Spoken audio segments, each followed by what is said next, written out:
There were two XB-70s built only to be used for test, and they were extremely effective.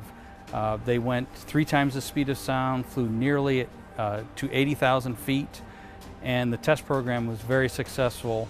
Unfortunately, there was an accident in 1966 that had nothing to do with the test. It was an air-to-air collision, but the test program was extremely successful. And everything about the XB-70 is exotic. Every single thing about the XB-70.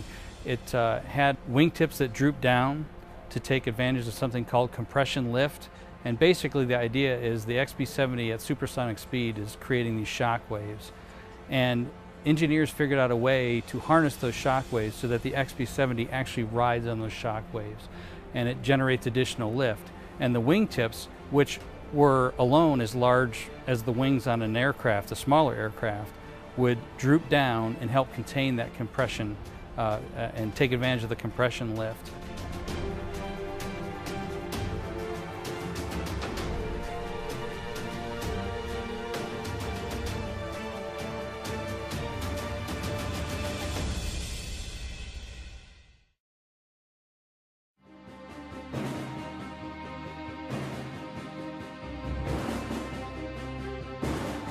There was a large move in 2002, and the existing galleries were created, the Cold War Gallery, World War II Gallery, Korean War Gallery, and so forth.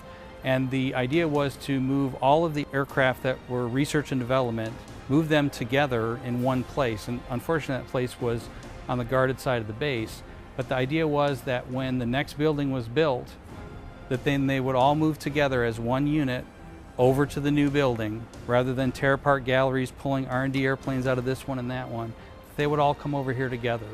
So to see the conclusion of that plan, the vision that was imagined 15 years ago, to see them come over here together and see the XB-70 move back is really very wonderful. Many of us have been waiting about 15 years for this to happen, so it's exciting.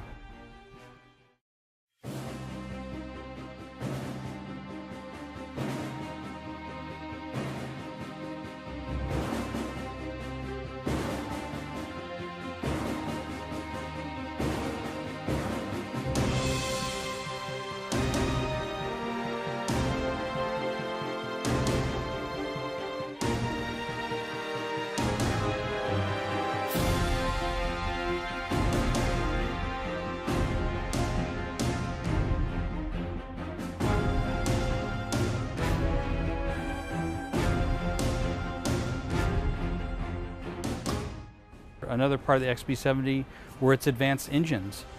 They were test engines, they were not production engines. In fact, there were only about 30 or so J93 engines built. It used a special fuel, JP6, and the thrust of a J93, one of these engines on the XB-70, is equivalent to the thrust on a frontline advanced fighter flying today.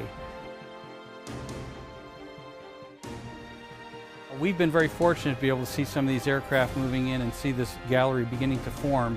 We're very excited when we'll be able to show the public in 2016, and they'll be able to see the Research and Development Gallery, the Space Gallery, the Presidential Gallery, and the Global Reach Gallery. And the staff here is working feverishly to get to that date, and so the public can finally see these wonderful artifacts on display.